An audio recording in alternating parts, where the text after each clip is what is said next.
So మీ ఇంట్లో అంటే particular గా ఆల్రెడీ ఇది మీరు ఎంటర్ అయినప్పుడు వంట చేపిస్తున్నావా అనే ఉంటారు కదా, వంట చేపిస్తున్నావా లేదా తింటున్నావా అని ఏదో కూడా అని ఉంటారు కదా. ఎవరి ఇంట్లో వాళ్ళ లేదు చేపిస్తున్నానని చాలా స్ట్రాంగ్ గా చెప్పాను ఫస్ట్, అందుకని. ఓకే, చాలా డిఫరెంట్ గా అంటే ఆహాలో ఆల్రెడీ స్ట్రీమ్ అవుతుంది అంటే ప్రోమో చూస్తే అది చాలా బాగుంది. అంటే క్వశ్చనింగ్ అయితే అసలు అది యాక్చువల్లీ ఐస్ బ్రేకర్ ఇదన్నమాట. యాక్చువల్ గా ఆడియన్స్ మైండ్ ని బట్టి ఇట్ డిఫర్స్.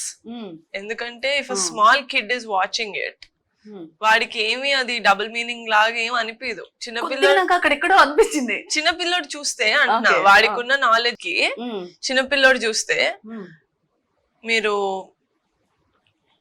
వాడిని అడగండి, నువ్వు ఎక్కువసార్లు ఏం చేస్తుంటావురా అని. చిన్నపిల్లడు ఏం చెప్తాడు? ఆడుకుంటాను, లేకపోతే క్రికెట్ ఆడతాను అని చెప్తాడు.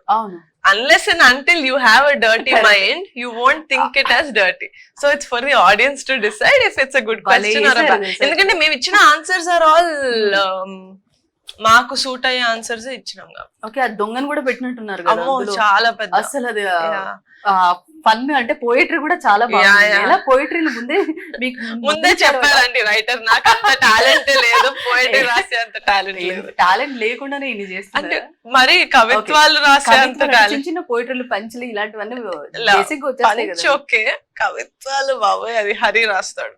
ఓకే, సో ఎన్ని వరకు చెప్పుంటారు? మీకు ఏమైనా గుర్తుందా బాగా నచ్చిన పోయిటరీ? అరే భలే ఉంది అనిపించింది. సెలబ్రిటీస్ మీద చెప్పిందా?